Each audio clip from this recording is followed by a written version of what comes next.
Mr. Prime Minister, how fucking dare you tell us that common sense should prevail? If common sense prevailed, we wouldn't be in this fucking position, would we? It's your learned colleagues that have put us in this position. And now that 7 out of the however many hundreds of yous there are in this position, why don't we start thinking, is that really all there is? Is that really all there is? Common sense, hey? I drive a car. I do. I drive a car. I have an obligation to know what the road rules are. I have an obligation to know what rules apply to me, what rules don't. I drive a truck. There's rules that apply to the truck drivers that don't apply to car drivers. I have that obligation to know what I have to do. Politicians have that obligation to know if they are eligible, if they are not. Clearly, it has been shown that none of them bother. None of them bothered to properly check themselves before they went and got themselves elected illegally. Yes, I use the word illegally. They're nothing but fucking frauds.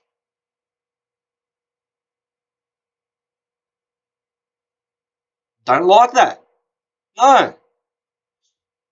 Let's put it another way. If we had a doctor that went and got a job as a doctor and never had the tickets, they weren't eligible to be a doctor, they didn't have the qualifications, how is that different?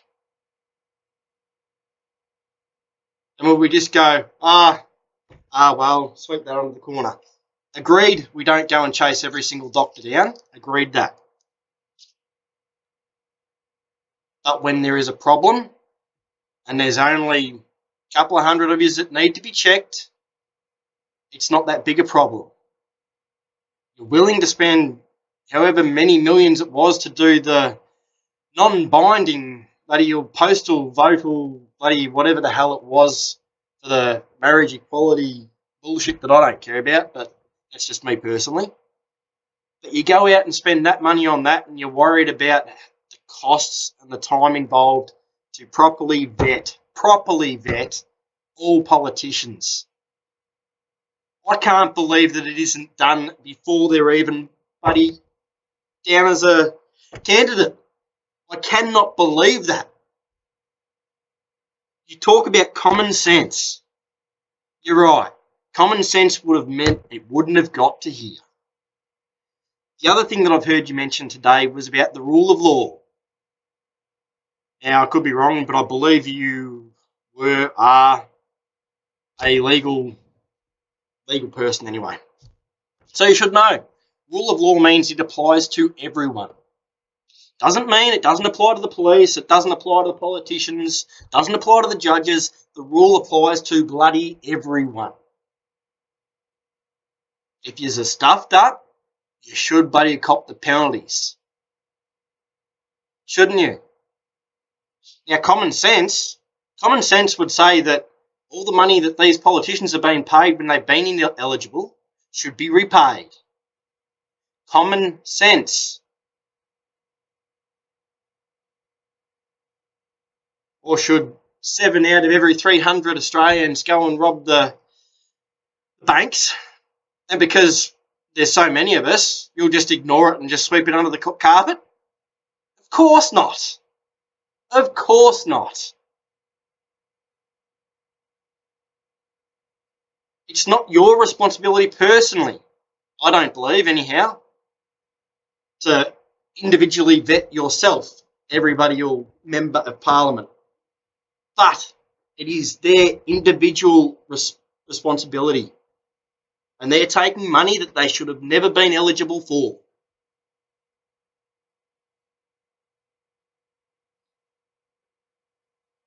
Part of your common sense is about the fact that the parliament, the different houses, have the ability to pass on any recommended peoples off to the High Court if they aren't eligible.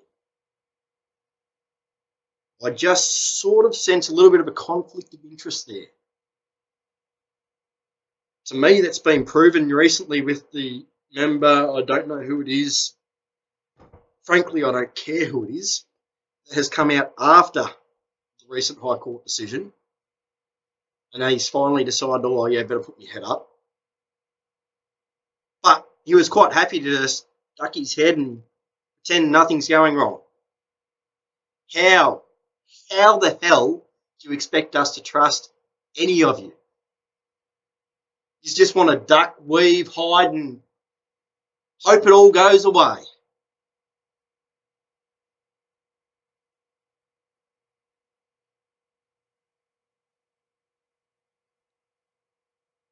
Ignorance is no excuse. They have the obligation to know what rules apply and ensure they apply to them. This isn't the only case where politicians have dodged the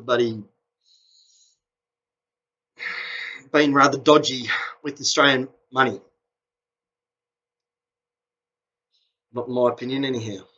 I won't go into details of that. I don't care.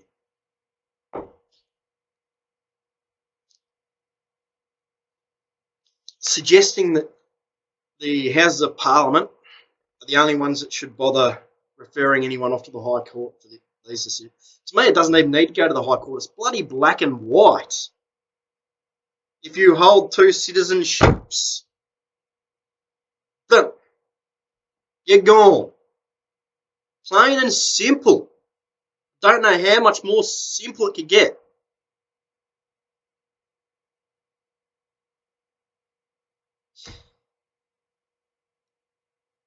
But to suggest that they are the houses themselves are the ones that should be putting the people forward doesn't make sense. It is not the police that go and investigate themselves. Constable A does not go and investigate Constable B, do they, in the police force? There's a set unit that does that, so as it's independent.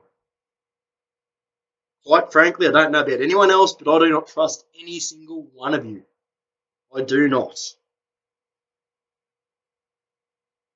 There are 2 sets of people, almost 3, but 2 sets of people that I totally despise in this world. One being politicians, one being journalists. Neither have any ability, as a rule, there are exceptions, as a rule, to do anything other than say or report whatever they will want, so long as it sells their news, or so long as it gets them elected. Politicians' primary concern is not, and I know you will argue otherwise, but it is not to do what's right for the country. What is always in the back of their mind is, how am I going to get re-elected next year? Okay, which of those options make it look like I actually give a rat's ass? That, my friend, is what you are all about.